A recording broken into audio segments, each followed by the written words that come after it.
নমস্কার বন্ধুরা, প্রীতি ডেলি ব্লগে আপনাদের স্বাগত। আজকে আমি রান্না করব চুনো মাছের চচ্চড়ি। তার জন্য আমি 500 গ্রাম চুনো মাছ নিয়ে নিয়েছি। এই চুনো মাছের মধ্যে আছে কয়েকটা বেলে মাছ আর মায়া মাছ, বেশিরভাগটাই মায়া মাছ আছে। তো আমি লবণ হলুদ মাখিয়ে নেব। এদিকে কড়াইতে আমি তেলটা গরম করতে দিচ্ছি মাছগুলো ভাজবো বলে।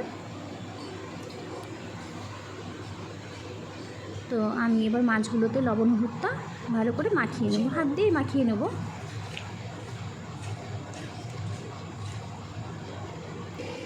এদিকে আমি পাশের আর একটা কড়াইতে আমি তেল গরম করছি। মাছে যে আলু দেব সেই আলুগুলো ভেজে নেব। তো এখানে আমি পুরো সব চুনো মাছ একসাথে দেব না, হাফ হাফ করে ভেজে নেব, অর্ধেক অর্ধেক করে, না হলে পরে ভেঙে যাবে। তো এই পাশের কড়াইয়ে তেলটা গরম করছি।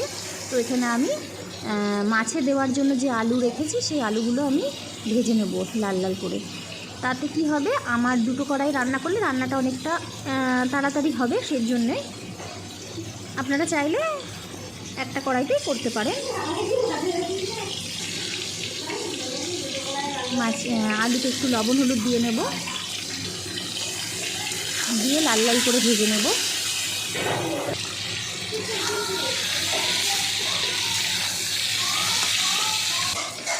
এদিকে পাশের কড়াইতে আমি মাছটা ভাজছি। মাছটা লাল লাল করে ভাজা হওয়া অবধি অপেক্ষা করবো। আলুটা প্রায় লাল লাল হয়ে ভাজা হয়ে এসছে। মাছটা আমি এক সাইড উল্টে নেব।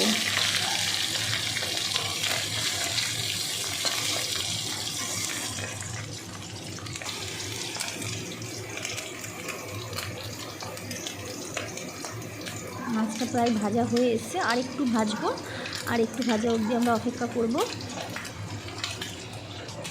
এদিকে আমার আলুটাও লাল লাল করে ভাজা হয়ে গেছে। এবার আমি তুলে নেব একটি পাত্রে।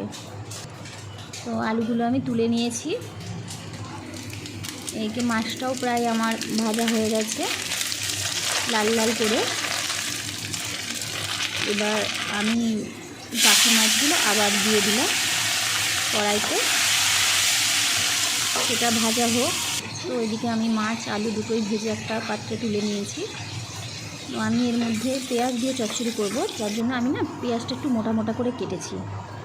আপনারা দেখুন আমি কীভাবে রান্নাটা করছি। কড়াইতে আগে একটু তেল দিয়ে দিলাম, তার মধ্যে দিলাম শুকনো লঙ্কা আর কালো জিরে ফোড়ন। এবার আমি মোটা মোটা করে কেটে রাখা পেঁয়াজগুলো এর মধ্যে দিয়ে দেবো। আর পেঁয়াজটা আমি খুব বেশি ভাজবো না, মিডিয়াম ভাজবো, কারণ পেঁয়াজগুলো রান্নার পরে মুখে যখন রান্না হয়ে যাবে তখন মুখে বাড়বে, বেশ মুখে ভালো লাগবে খেতে আর কি। পুরো ভেজে ফেললে পাওয়া যাবে না সেই স্বাদটা। তো আমি অর্ধেক ভাজবো, খুব বেশি ভাজবো না। এর মধ্যে দিয়ে দিলাম আমি টমেটো কুচি। এইবার আমি একটা পেস্ট করে রেখেছিলাম সর্ষে, জিরে আর কাঁচা লঙ্কা, সেই পেস্টটা আমি দিয়ে দিলাম এর মধ্যে। চুনো মাছ চচ্চড়িতে একটু সর্ষে দিলে ভালো লাগে। এবার একটু দিলাম হলুদ আর পরিমাণ মতো লবণ। তো আমি লবণটা এখানে পরিমাণ মতো করে অল্পই দিলাম, কারণ মাছে কিছুটা লবণ মাখানো ছিল। তো পরে লাগলে আবার দেবো, আমি এখন অল্প করেই দিলাম। এবার মশলাটা ভালো করে কষিয়ে নেব তেল ছাড়া অবধি।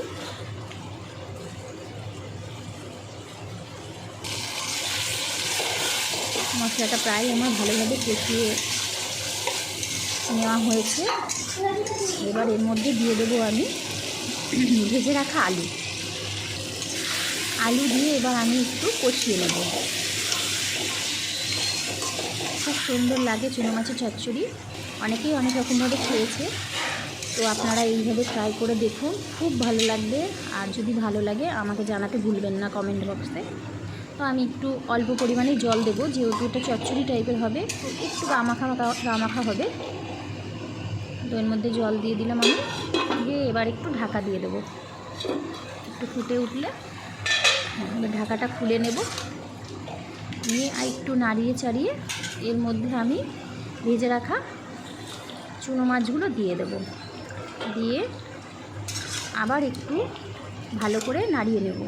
নাড়িয়ে চাড়িয়ে নিয়ে এবার তার মধ্যে আমি দেবো ধনেপাতা, কাঁচা লঙ্কা একটু পরে, যাই হোক একটু ঢেকে নিই যাতে মাছগুলোর মধ্যে ঝোলটা ঢুকে যায়। আমার মাছ রান্না প্রায় হয়ে গেছে। এবার আমি দেবো ওর উপরে 2 ছোড়া কাঁচা লঙ্কা, কিছুটা ধনেপাতা।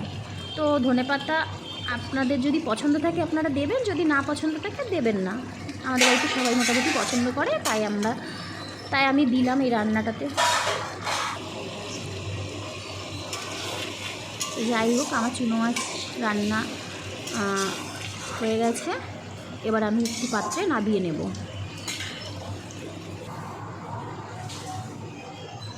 কতটা সুন্দর হয়েছে দেখতে দেখুন। আপনারাও বাড়িতে রান্না করবেন, করে খেয়ে আমাকে জানাবেন। আমার ভিডিওটা এতক্ষণ দেখার জন্য আপনাদেরকে ধন্যবাদ। আমার ভিডিও ভালো লাগলে আমার চ্যানেলটিকে সাবস্ক্রাইব করে দেবেন, লাইক করে দেবেন আর একটা